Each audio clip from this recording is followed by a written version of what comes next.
كان عندك ممالك، الممالك دي عباره عن في ممالك في الشمال وممالك عندك في الجنوب. اللي في الشمال ممثله في الحيره، دي كانت موجوده في العراق. طب الحيره دي فين بقى؟ في الشمال الشمال الشرقي، خلي بالك. اما الغساسنه دي كانت موجوده فين؟ في الشام، والشام الشمال مين؟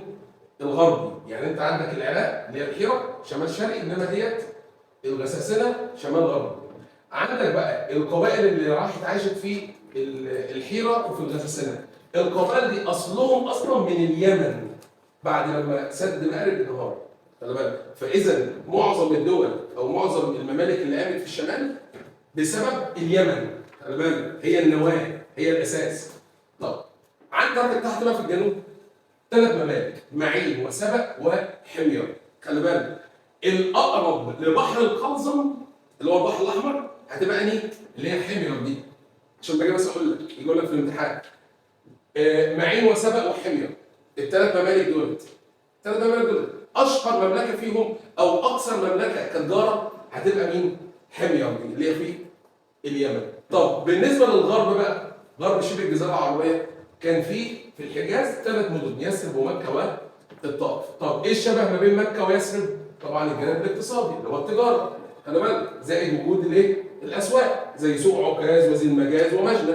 وقلنا الاسواق دي كانت بتحقق جانب اقتصادي وجانب ثقافي عشان الشعراء كانوا بيتنافسوا مع بعض. طب ايه الاختلاف بقى ما بين مكه ويثرب؟ طبعا مكه جانب ديني اللي هو الكعبه، اما يثرب لا، يثرب فيها النشاط بتاع الزراعه. طب الحيره وغساسنه ويثرب، ال3 ممالك دولت، ايه وجه الشبه ما بينهم؟ وجه الشبه ان ال3 قامت فيها قبائل بعد انهيار سد مين؟ سد مأرب. يعني السد لما انهار الممالك ديت الناس خدت بعضها وطلعت. لا مصر، الناس دي لما خدت بعضها طلعت او الاتجاه بتاعهم الى الشمال. يعني الناس ديت لما هاجرت راحت بعد انهيار سد مأرب، خدوا بعضهم واتجهوا الى الشمال، خدوا بعضهم من اليمن راحوا هناك. فبالتالي الشبه ما بينهم الاصل العرقي، الاصل العرقي ده اللي هم كلهم اصل واحد. طب ما شاء الله، ملكة سبأ بقى او سد مأرب ده انهار فين؟ انهار في سبأ. طب سبأ دي مين اللي كان بيحكمها؟ الملكة بلقيس. عندك العبادات سماوية وعبادات وضعية.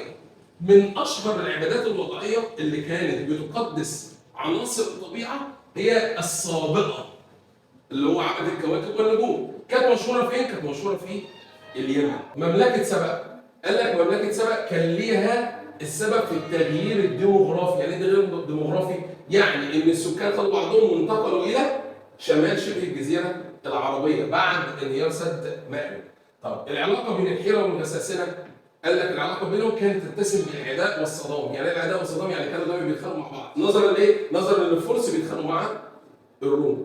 طب بالنسبه للحياه السياسيه في شبه الجزيره العربيه، انت عندك الحياه السياسيه كانت ممثله الى القبيله والنظام اللي هو الملكي. كان الملك بيفوض شخص يحكم مكانه في الاقاليم، كان بيسميه حاكم الاقليم او كبيره. ده معاه سلطه اسمها السلطه المحليه، او لو جينا سماها ثانيه اسمها السلطه اللامركزيه. يبقى لو جه قال لك السلطه اللامركزيه بالنسبه لمملكه او سواء الشمال او الجنوب، هقول على السلطه المحليه اللي هو كبيرا. طب في النظام الحكم القبلي بقى اللي هو في القبيله، نظام الحكم ما كانش وراثي. يعني هنا الحكم وراثي، انما هنا لا، حكم قبلي. يعني ايه حكم قبلي؟ يعني القبيله فيها شيخ. طب الشيخ ده واخد كل السلطات، فمعنى كده عدم الفصل بين السلطات. طب الشيخ ده ايه السلطه اللي مش في ايده؟ طب الراجل ده هو اكتر سلطه ما كانتش في ايده هي السلطه الدينيه، نظرا ليه؟ نظرا لان القبيله فيها اكتر من اله. طب ايه المشترك ما بين الحيره والغساسنه؟ قال لك مشترك ما بينهم الخصائص العقائديه. ايه الخصائص العقائديه ديت؟ اللي هو الديانه. الديانه في الحيره والغساسنه شبه بعض، كان الدين المسيحي زائد الاصل العرقي. طب الاسواق لسه قايلها لك، الاسواق كان لها دور اقتصادي وثقافي، اقتصادي بيع وشراء، اما الثقافي بتاع الشعراء. بالنسبه للحياه الاجتماعيه، انت كان عندك طبقات، في طبقه عليا وطبقه وسطى. خلي بالك الطبقه العليا والوسطى شبه بعض في ايه؟ عشان لو جه سالك على وده يوسف في الامتحان قال لك ايه الطبقه العليا شبه بعض في العمل في النشاط التجاري. ليه؟ لان الطبقه العليا كانت بتمثل مين؟ بتمثل التجار الكبار، اما الطبقه الوسطى كانت بتمثل التجار الصغيرين، فاذا الوجه شبه في النشاط التجاري. المراه بالنسبه لشبه الجزيره العربيه برضه كان لها دور. المراه كان لها دور سياسي، يعني ملكه في الشمال وفي الجنوب. في الشمال فوق عندك زنوبيا، في الجنوب تحت بلقيس، خلي بالك، فبلقيس وزنوبيا. طبعا زنوبيا كانت في حته اسمها تدمر، تدمر دي تبع الشام. اما في الوسط كان ليها جانب تجاري، زي مين؟ زي السيده خديجه بنت خويلد اللي هي زوجة حبيبه النبي صلى الله عليه وسلم. عندك بقى العلاقه بين القبائل. قال لك العلاقه ما بين القبائل العربيه اتسمت بالتباين. يعني ايه بالتباين؟ يعني بالاختلاف. يعني شويه حلوين في حلف زي حلف الفضول، وطبعا حلف الفضول بينص على نصره المظلوم، نقف مع المظلوم. وحلف الفضول ده هيبقى في بند منه في صحيفه المدينه اللي الرسول انشاها. اما بقى الطاره الاخرى اللي هي الحرب، كان بيتخانقوا على ايه بقى؟ كان بيتخانقوا على المراعي، كان بيتخانقوا على الميه، كان بيتخانقوا على او بالاخذ بالصقر. اذا الخناقه كانت ما بينهم في جوانب اجتماعيه وجوانب اقتصاديه. اجتماعيه ممثله في الاخذ بالثأر، اما الاقتصاديه ممثله في اللي هو الميه والمرعى. طب اكتر حرفه كانت منتشره في الجزيره العربيه هي حرفه الرعي. بسبب ايه يا عم يوسف؟ بسبب الطبيعه الصحراويه اللي هو المناخ زائد الجغرافيه. جغرافيا اللي هو المكان، مناخيا اللي هو ايه؟ اللي هو المناخ اللي هو ايه؟ اللي هو الصحراوي الجاف، مفيش ميه. خلي بالك. طب اقل حرفه هي حرفه الزراعه. طب حرفه الزراعه دي كانت موجوده فين؟ اكيد في المناطق اللي فيها ميه، سواء كان ميه امطار او ابار او انهار. ميه الامطار في الشمال فوق وفي الجنوب، سواء امطار شتويه او صيفيه. ميه الانهار في العراق، ولذلك العراق كانت اللي هي نهر النيل والفرات كانت من اكثر المناطق فيها زراعه بالنسبه للانهار. اما في الابار في مناطق الوسط، وسط شبه الجزيره العربيه. ليه؟ بحكم ان هي المياه الجوفيه. الفلوس دي بقى خدوها منين؟ خدوها من الفرس والروم، بسبب ارتباطهم برضه بالفرس والروم بقى في فلوس، اللي هو الدينار البيزنطي والدرهم الفارسي.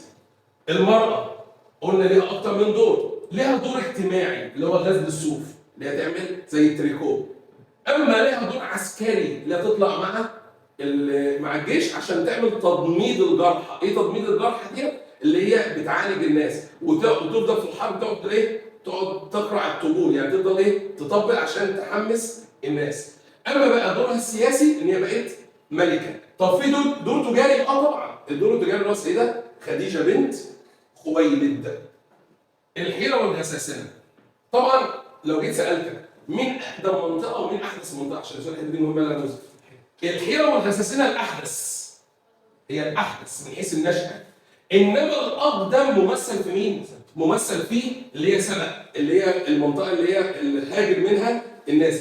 طب الأقدم دي بقى تقع فين بالنسبة لشبه الجزيرة العربية؟ تقع في الجنوب الغربي لشبه الجزيرة العربية. خلي بالك، أقدم في الجنوب الغربي. اما الاحدث في الشمال فوق، سواء الشمال الشرقي او الشمال الغربي. طب ايه اللي خلى في شبه الجزيره العربيه ما يقومش وحده سياسيه او نظام سياسي موحد؟ قال لك بسبب ايه؟ بسبب ان اللي ماشي في شبه الجزيره العربيه حاجه اسمها العصبيه القبليه. يعني القبائل دي ليه كلها ما اتجمعتش؟ لان كان في حاجه اسمها العصبيه القبليه، كل واحد بينتمي لمنه، فبالتالي ما عندهمش حاجه اسمها وحده سياسيه او نظام سياسي. فالسؤال ممكن يجي لك كده بما نفسر، لو قلنا مثلا مقالي عدم قيام يلا موزه عدم قيام وحده سياسيه في شبه الجزيره العربيه، هتقول لي ليه؟ عشان بسبب العصبيه القبليه. ده ممكن يجي لك، يعني خلي بالك، هو ممكن يجي لك بما تفسر عادي، او يجي لك دلل، او يجي لك من نتائج، ونفس الموضوع ممكن يجي لك اختياري. يعني ممكن يجي لك الاختياري هو السؤال بتاع بما تفسر. هنا بقى السبب في نشأة النظام الشبه الملكي. ايه اللي خلى في مملكة الحيرة والغساسنة النظام بتاعهم شبه ملكي؟ بسبب ايه؟ الموقع الجغرافي. ايه الموقع الجغرافي ده؟ ان هم جنب الفرس والروم، فبالتالي بقى النظام السياسي بتاعهم ماشي زي الفرس والروم.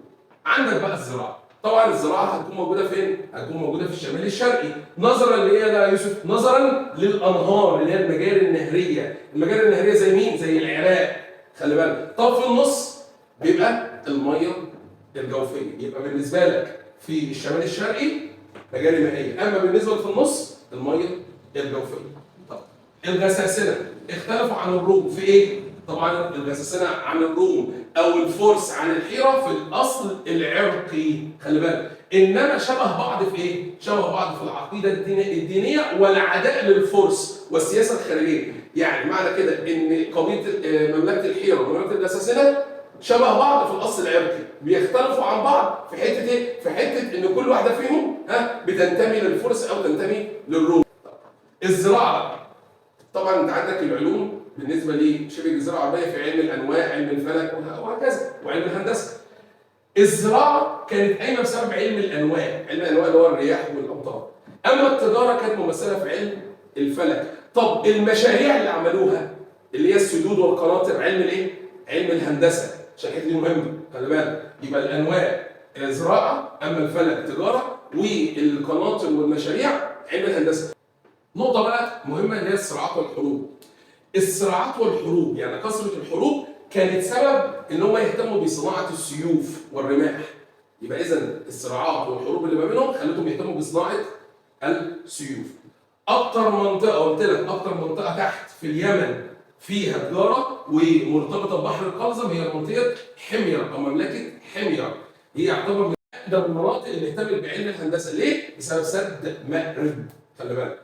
بالنسبه بقى للبيوت المنحوته في الجبل، اشهر منطقه فيها نحت في الجبال هي مملكه الانباط، دي كانت في الشمال الغربي شبه الجزيره العربيه. الشمال الغربي قصده على الشام، الانباط في الشام اللي هي البيوت اللي كانوا بينحتوها في الجبل. الرسول صلى الله عليه وسلم قال لك اكتسب اكثر من صفات بسبب ايه؟ بسبب الحرف اللي هو اشتغلها. ايه الحرف ديت؟ اللي هي زي عرفه الرعي وعرفه التجاره. يبقى لو جه سالك وقال لك الرسول اكتسب صفات، اقول له بسبب الانشطه الاقتصاديه او الحرف اللي هو كان بيمارسها. طب الحته دي مهمه لا مزن. قال لك اصول اول من اسلم من خارج مكه. طبعا اول ناس اسلمت من خارج مكه اللي هم مين؟ اللي هم اهل يثرب. خلي بالك اصلهم بقى ايه؟ خلي بالك اصلهم مملكه سبأ، عشان دي مهمه. اول ناس اسلموا مع الرسول صلى الله عليه وسلم في المرحله الجهريه، خلي بالك مش السريه، الجهريه، من خارج مكه اللي هم اهل يثرب. اهل يثرب دول اصلهم منين؟ من سبأ. طبعا حلف الفضول اكتر موقف يبين حلف الفضول لما الرسول صلى الله عليه وسلم ساعد الراجل اللي هو ياخد حقه من ابو جهل. ده اكتر موقف لحلف الفضول. طب في مواقف ثانيه؟ طبعا في موقف الرسول صلى الله عليه وسلم لما اختلفوا على وضع الايه؟ وضع الحجر الاسود. خلي بالك ده بيبين ايه؟ بيبين ان الرسول صلى الله عليه وسلم كان قادر على اتخاذ القرارات. خلي بالك. عندك بقى السيده خديجه لما لجأت لورقه بن نوفل اللي هو ابن عمها في موضوع الوحي، ده بيدل عليه الاعتماد على اهل العلم واصحاب الخبره. طبعا اول مركز في الاسلام المسلمين اجتمعوا فيه في المرحله السريه كان دار الارقم ابن ابي الارقم، وده شبه مين؟ شبه المسجد اللي الرسول صلى الله عليه وسلم اللي انشاه لما راح في يثرب عليه الصلاه والسلام. ايه اللي خلى الدعوه تكون او العامل اللي خلى الدعوه تنتشر ويبقى ربنا سبحانه وتعالى يحفظها؟ كان السريه. خلي بالك يعني الرسول صلى الله عليه وسلم اول ما بدا في الدعوه كانت سريه، والامر ده كان كويس. ليه؟ لانه حافظ على الدعوه الاسلاميه.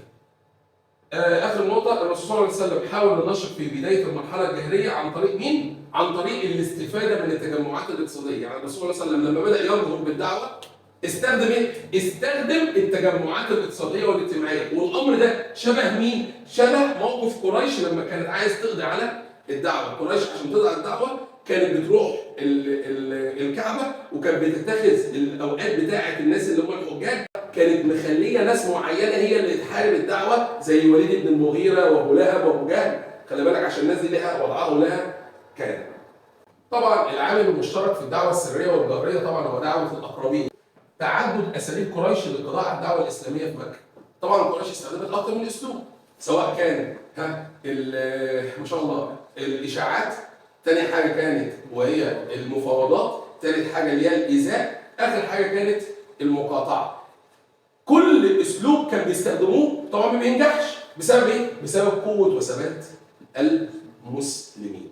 من الشخصيات اللي استحقت ثقه الرسول صلى الله عليه وسلم في المرحله الجهريه طبعا مين؟ النجاشي. ليه؟ لان لو ما كانش الرسول واثق فيه ما كانش بعت المسلمين الهجره الى الحبشه. خلي بالك يبقى ده الشخصيه اللي الرسول وثق فيها في المرحله الجهريه. الايه؟ لانه طبعا عايزين سماوي جدع. قال لك بقى الاسلاميه. في ناس بتغلط في السؤال ده. الناس كل ما سمعت يقول لك ايه اول حاجه عملتها قريش من الدعوه؟ دايما على طول يوم عامل ايه؟ يقول لك نشر الشائعات. لا طبعا، اول رد فعل من قريش تجاه الدعوه كان السلبيه. ايه السلبيه؟ اللي هو يعني ما عملوش حاجه. قال لك ايه؟ قال لك ده الدعوه ديت ما بين ايه؟ ما بين محمد وبني هاشم. خلي بالك، يعني هو قالوا ساعتها، قالوا ان الدعوه ديت ما بين سيدنا محمد وبين اللي هي قبيلته. فالامر مش محتاج ان احنا ناخد خطوه يعني. خلي بالك، فكان الامر سلبي. قال لك بقى سيدي، هدف دعوه الرسول المسلم بالخروج من مكه اول مره. خلي بالك، الرسول لما امر الناس يخرجوا من مكه لاول مره كان بسبب ايه؟ اضطهاد قريش، هم عايز يتخلص منه. طب تاني مره لما امر المسلمين يهاجروا يثرب، قال لك بسبب الامر الالهي. خلي بالك، الرسول صلى الله عليه وسلم اختار الحبشه ليه؟ لاسباب سياسيه ودينيه. سياسيه اللي هو الملك النجاشي، دينيه لان هو ملك عادل وعلى الديانه المسيحيه. قريش بدات تاذي الرسول صلى الله عليه وسلم في العام العاشر من البعثه. ايه العاشر من البعثه ده؟ اللي هو عام الحزن. فلذلك هتبقى مستغل احداث اجتماعيه اللي هو وفاه زوجته وعمه ابو طالب. خلي بالك، العامل المشترك بين رحله الرسول للطائف وطوافه على القبائل في موسم الحج.